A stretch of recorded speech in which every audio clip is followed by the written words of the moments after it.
Freshandfit Moneyclips. Gear up for a transformative journey with Myron Fresh and special guests Tristan Tate and Justin Waller. Join the roundtable discussion on leveling up in life, exclusively on the Freshandfit Podcast Money Monday show. Don't miss out. Hit subscribe. Watch the YouTube short pod for quick insights presented by Moneyclips. Unlock the full-length podcast experience on Rumble and YouTube. Subscribe now and embark on a journey of personal growth with Myron Fresh, Tristan Tate, and Justin Waller, only on the Freshandfit Podcast. I think we're in Romania. Somewhere in Europe. Oh.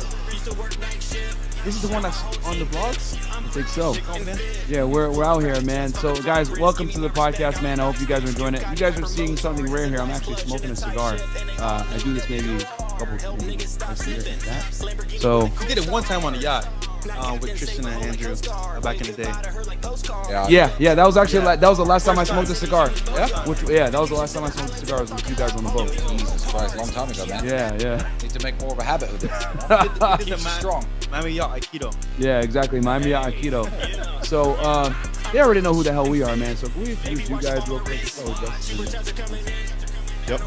My name's Justin Waller. I have an Instagram, JWaller7, and YouTube, JWaller. My name is Tristan Tate. I'm the smarter and better looking half of the Tate brothers. You may or may not know of the other one whose name I cannot mention on any platform because for some reason he's been banned everywhere. I've only been banned in most places, not everywhere. So I'm glad to be here. I'm glad you guys are giving me a platform and a place to speak. I feel like everyone should have the right to speak and say what they want to say, especially when you give a positive message out to the world like I think I do. So thank you for having me on the show. Yeah, and Tristan is avoiding some pussy to hang out with us, so thank you, bro. I appreciate Yeah, that. literally, I had this beautiful blonde girl with me, kissing on me, comes to my house, having drinks with me, and I'm like, sorry, can you just wait an hour and a half on my couch while I set up this stream? And then like 45 minutes later, we'd like to leave. I'm safe. I'm not gonna lie. Any other person would have been mad, but Tristan is a player. Well, I'm happier to do. I'm happier to be doing this. This makes me happier. Like I do it a lot less often, believe me. So yeah, I'm glad to be here. Thank you for hosting us as well, man. This is awesome. With 5-star treatment, we went and got some food. We went and got some steak. And we also, what else did we do? Then we went and smoked some cigars. Actually had a vodka soda. That was the first time in a long time. Yeah. It's the beginning of the end, bro. Yeah, this is the beginning of the end here. Bad influence. The bad influence. I've been trying to tell him, bro. It's a downward spiral. Get around, bro. Bad news is over, bro. We're done. But it's alright. They say you become the sum of the 5 people you hang around with the most. So although you will drink more, you will also, train more, make more money, and womanize more, do all the good things more as well. So, it's a blessing and a curse hanging out with me. The smoking and the drinking actually benefits you in the long run. So, I would say there's my definitely mom, an effect. yo, I'm not gonna lie, my mom will be so proud of me right now. Hi, Mom.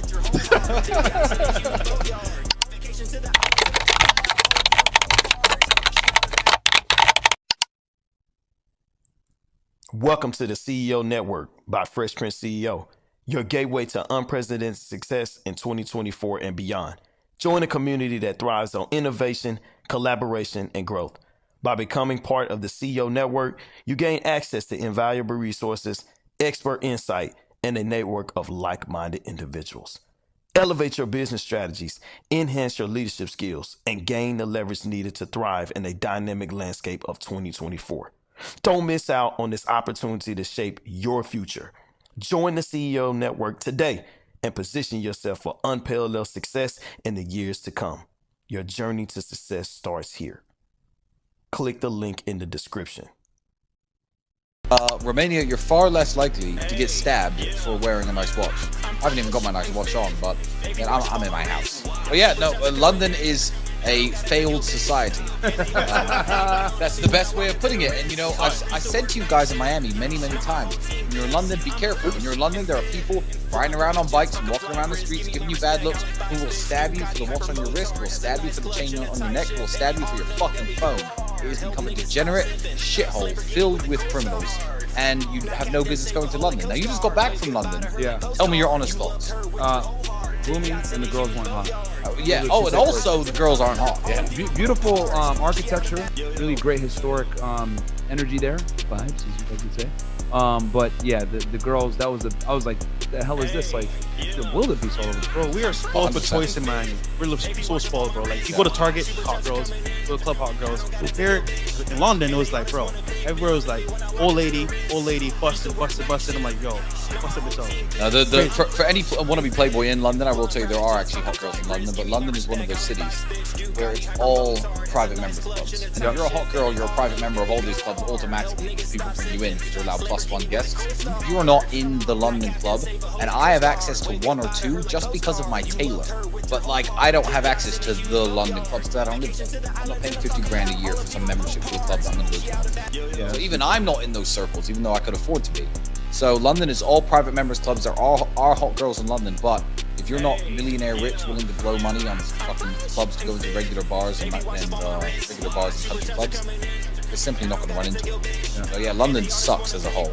And I've been preaching against London for like, I mean, I lived in London and I left. I mean, that's the country that I left to move to Eastern Europe, and I'm much happier here. You guys have only been here 1 day, but on Saturday, when we do stream again, I hope you guys can give everyone at home a nice, honest review of what Romania is like. Because tomorrow, I'm going to show you my city. Jokingly, after I got banned, when we were still in discussions with Rumble and Spotify and other platforms, I said, you know what? Me and you, Andrew, we could stream live on fucking Pornhub and run our Tech Confidentials and our emergency meeting lives there, and we'd still get our audience. It doesn't matter whether we fucking stream. So yeah, Rumble's got all the tech and stuff though, so it's a very good platform. But yeah, the stock's going up. Don't worry about that. Kitten was this goth kind of transgender character, femboy certainly kind of character. He disagreed with me on everything. He was a vegetarian. Tried to stop me from killing the pigs. Completely unsuccessfully, of course. I'm the man. But and now he left the show, and a lot of people are replaying the old clips of me and him because the old clips, there's a 23-year-old Tristan Tate saying to this guy, you know what, bro, you're never going to amount to anything. You can't even handle this free vacation. You're struggling. You're going to be a nobody in life. I'm going to make it because you're... And it's very funny now watching it back. I'm worth so many fucking tens of millions, and this guy, people are looking him up and sending him hate mail now, and he works in some call centers. So funny. I was completely correct. It's funny because that's like female behavior because they put women on. I talk about this all the time on Survivor and Therapy, women and men on there, and the women, they almost died because they didn't know how to make fire, number one, they didn't know how to clean water, and then they were also debating whether they wanted to kill animals to eat. Yeah. And it's like, bro, this is why women can't run society at all. Yeah. But you know, I'm old school. I just took care of it. Oh, Ashley, Anna, you can't make a waterproof shelter. You know what? Mine's done. Let me just build yours. Here you go. I got something to that's the way you should be. I want to know. Let's say I'm an average viewer, right? I want to come and talk to you. What's the first thing I got to do to talk to you? You know what? I think you guys you're already nailing it because, you got to be fresh. You got to be fit. This is exactly what we preach. Like, in other words, because I'm not an American and I don't speak that way, that's exactly what we preach. Be educated, be smooth, be cool, be fit, keep your fitness together, get your money right. These things are all very important. You can't concentrate on just one. No one's impressed by the big fat guy who has millions of dollars, and no one's impressed by the gym bros in amazing shape who still lives with his mother and drives a fucking shitty Toyota. Nobody cares. You have to have everything covered. It's better to have 7 out of 10 stats across the board than any 10s and zeros. So to be the top G, I mean, that's not even a name that I use or give myself. That's something that my brother says all the time. But yeah, to be an elite member of society or an elite man or an alpha male, yeah, you need to have every single stat maxed out to as high as it can go. You can't neglect anything. How important is self-improvement in today's dating marketplace? Because I'm here in Romania, and people think I'm gonna go to foreign country, I'm gonna get girls, I go to here.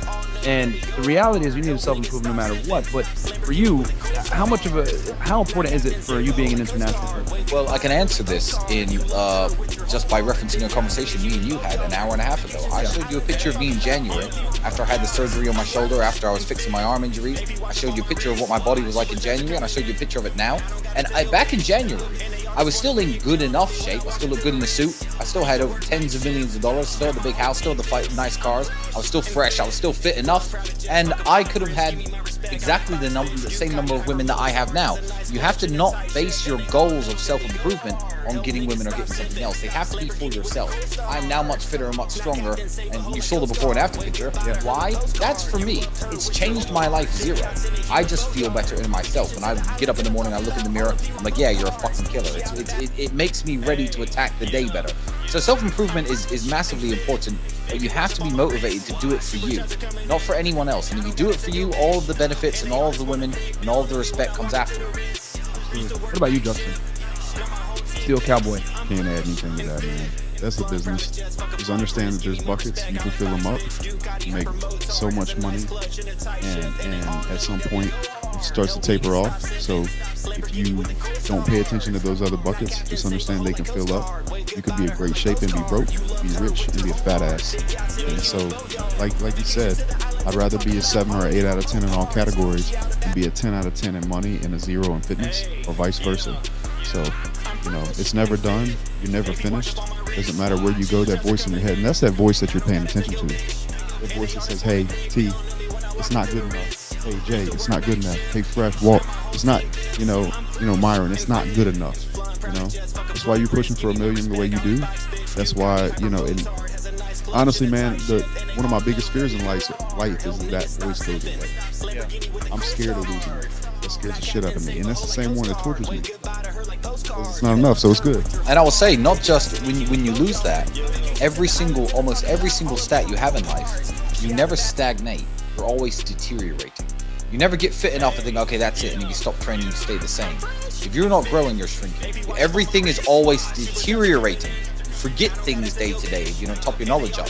It all deteriorates if you don't work on it. So you have to keep that in mind, because any kind of complacency, any kind of laziness, it's gonna come back and bite you. I gotta double down on that. Like I've always said, if you're not progressing by default, regressing because time doesn't stop. You know what I mean? There's no choice. Since we're on a topic right now, let's get a little bit transparent here. Name one thing you can work on right now to improve yourself, because obviously, we're all working on each other here to become better. One thing you can improve on right now is maybe your weakness, you could say. Lead off. I can think of a few things. Okay, so work on. We were in a car, in a taxi, right? Went to London from Essex, and Myron spoke to me, and he was like, bro talk, you gotta improve. I was like, what you mean, bro? Come on, man. And he was like, basically in a nutshell, like, bro. Then we really gonna talk about this conversation, huh? I got you. All right. I'm being transparent here, right? Yeah. One, your speech. 100%, bro. You improved a lot, but you can't stop growing. You have to improve more. Secondly, my fitness. Fitness is important because, like, for example, Myron's fit, he's in shape. I'm not. I'm more fresh, more like lifestyle. However, I do realize the benefit of being in shape. How girls treat you, how people treat you, how people react to you, also your health. So I say, you know what, Myron, you have a point. I can't hide behind jewelry, clothes. I gotta improve. And honestly speaking, bro, when I get back to America, that's what I'm gonna do. I would say for me is speech and also as well fitness. For me, personally, me being vulnerable. Right now. Fair enough. For me, I gotta work on my anger. Chase down some idiot in London. I shouldn't have done that. But he kept following us, and I was like, God damn it! Please tell him why you should. Bro, I know idiots in London. That'll be the last chase down you ever make, man. These guys got nothing to lose. And this is what you need to remember. It doesn't make you, when he's talking shit, leave him alone, let him ride off on his bike. Let me tell you something. That man has nothing to lose. And in London, there is no victory. Because if you beat the shit out of him in London, Crown Prosecution Service, as it's called, will come down so hard on you, you do 3 years in jail for publicly assaulting someone. The justice system is real, and the police are real, and they'll fuck you over for hurting anybody. You know what? If it doesn't go your way, if you land the first punch and he pulls out a fucking blade, it'll be a much worse night for you. That'll be your last fucking day on earth. So fuck these people. You can't ever let anger get the best of you in situations like that, especially when you know you're in a dangerous place. Like when I was in Romania, and that famously, if you type Bugatti punched into Google, you'll find the video of me punching. Well, I was punching some people sitting in my car. I was very aware of where I was. This is a country where I have protection. This is a country where I have great lawyers. This is a country where no one is armed and no one's going to be carrying knives and guns. This is a country where my name harbors some level of respect, let's say. And these people were sitting in my car, I know I can go and punch them. I would not have acted the same way in London. I certainly would not have acted the same way in the United States, because I would have got myself shot and I would have got myself stabbed. So it's all about social awareness as well. And to be fair, when I was hitting those people, I wasn't angry. I'm calm. So, you can't let anger get the best of you, because it will come and bite you one day. And for those that are wondering, because some of you guys might have not heard this story, we're basically going to go do an interview with James English out there in Chelsea, London. Is that the neighborhood of Chelsea? Yeah. One of London's nicest neighborhoods, by the way, where people do still get stabbed. Yeah, it's crazy. Ironic. So we get off the Uber, and it's me, Justin, Walt, and our guy Tom in the back. And this dude rides up to us and like says some shit, and I'm like, what the hell? Like I don't know what the hell he was trying to do. Why you here from? Yeah, why are you here? Kept asking us weird questions. We talk a lot of shit. Yeah, what the hell? So we ignore him and we walk, right? We walk like a block or whatever. He keeps following us on a bike.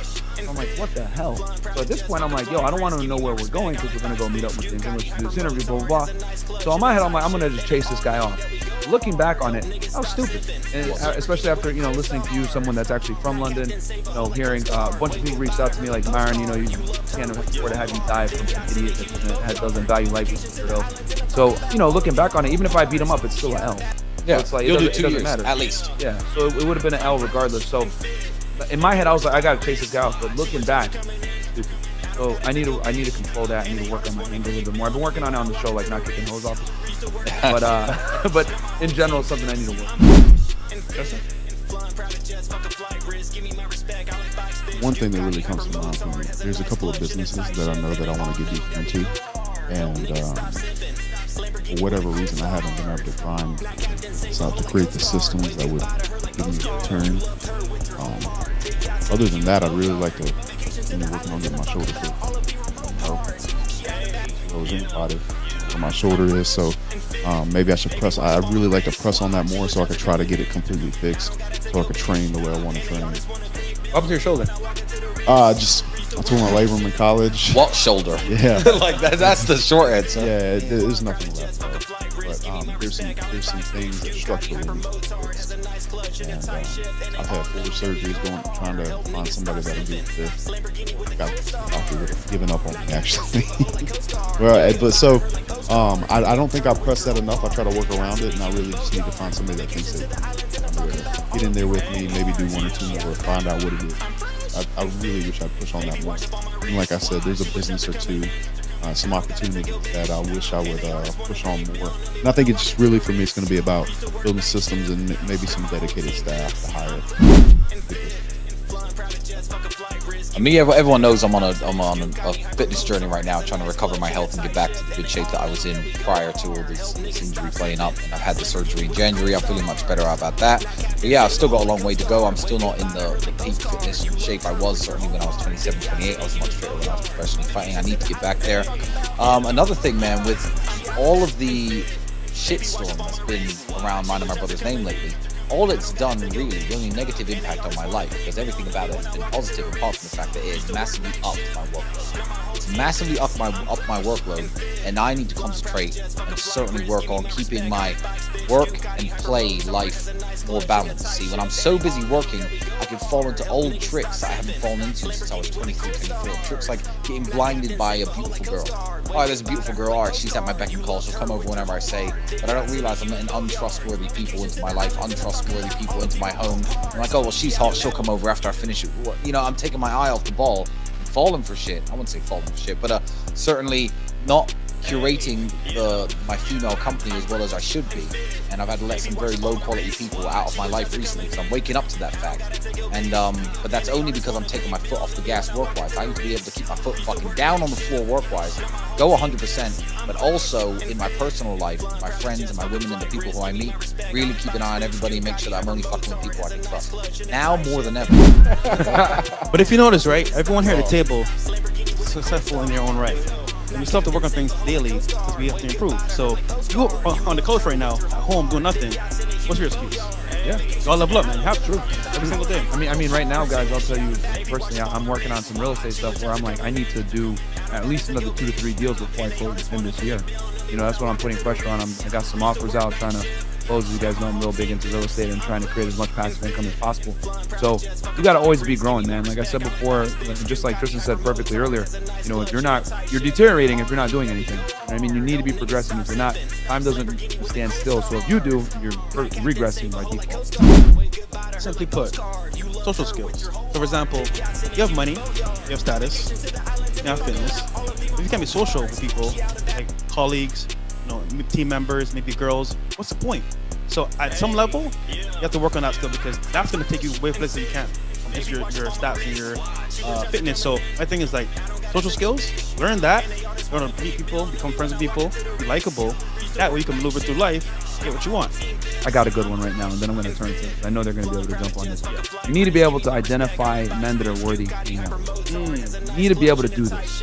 And I don't think enough of you guys understand how critical it is to have guys in your circle that you can rely on, that you can talk to, that you can share personal problems with, that aren't going to judge you, that go through the same troubles that you do and the same struggles you do. You hang out with dudes that are suckers, that don't get girls, that are meek, that don't go to the gym, etc., or aren't open to improvement.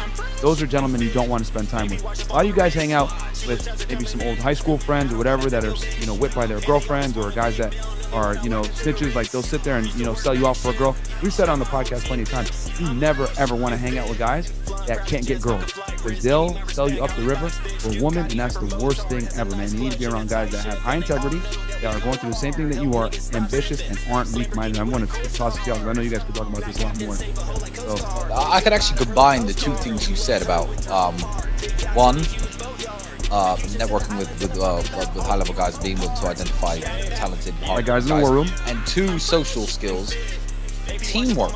You know when you're in school and they make you work as teams to complete certain tasks. There are men who have almost everything about them. I've met some guys who are quite sharp. They're smart. They've got the money about them. They're fit, but they don't know how to work as a team. And there are things about this that are so critical to having strong platonic male friendships. Like, if I approach a group of 3 women at the bar, 4 women, for example, and I bring them over to our table, and here we all are sitting. There'll be dudes who have almost everything about them, but then you'll see them fail drastically. Cock block you, make sure no one gets laid, really fuck up, go for the wrong girl, not be able to read signals, not be able to wingman you, and you won't land on a grenade. Exactly, won't land on a grenade. And you want some crash and burn, and you're like, bro, I thought you were cool. But it's simple. It's simply lack of experience. If you're not associating with other high-level dudes, and you can't work as a team, then you're never going to run a successful business or company with your friends. You're never going to have a successful wingman game and be able to go out and meet different groups of beautiful women. You're never going to be able to hook up with your friends' girlfriends' friends. That's very important. And I feel like me and my brother have teamwork down to like a 10 out of 10. Like, I don't even need to look. In fact, me and Justin have it too. I'll tell you exactly why. I'm going to tell you a short story about me. I was in Miami. I believe I was in Miami with Justin, and we saw 2 girls over by the bar. There was a short brunette girl, tall blonde. Where were you guys at? The name of the bar. Komodo? Yeah, the name of the bar, I don't know. Midtown? Bro, I have no idea. Midtown, I think it was Miami. Sugar. Miami bar. Yeah, Miami bar? Miami, the one that turns into a nightclub. It's a restaurant at first. It's in Wynwood. Oh, it's right next to 1-800-LUCKY. Okay, and the reason why I'm saying this so the audience can understand the vibe. The place that they're in, guys, is a gentrified area that is up and coming. Think of it as like the Williamsburg of Brooklyn. It's the art district, so where they're at, and this is a nicer bar in this area that also is like a club as well. It's a lounge. Okay. So there's a short brunette and a tall blonde, both equally as attractive as each other. So my type, I like the skinnier kind of girl. I said, Justin, I'm gonna make the approach. It's my turn. I'm gonna go over and talk to these girls. Blonde's mine. He was like, yeah, I want the brunette anyway. Cool. I walked over, introduced myself. Hey girls, how you doing? My name's Tristan. And I could tell instantly from the way that the brunette touched my arm. Oh, hey, where are you from? Grabbing me like this. And the blonde was like slightly less interested. He walked over. Telepathically, without saying a single word, he could read the body language of the girls. He could see and we immediately switched targets. And he started talking to the blonde.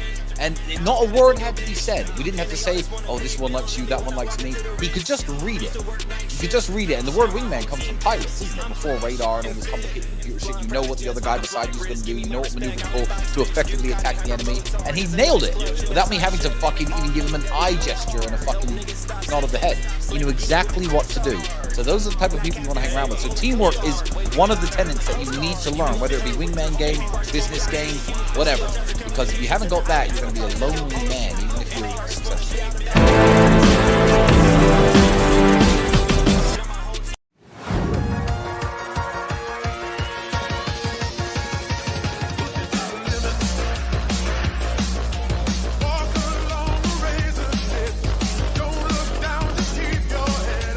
Guys, it's your boy Fresh from Freshandfit Podcast. Today we're giving away an Aston Martin. That is right. You get a free car, trip to Miami, and take in your car. Who can beat that?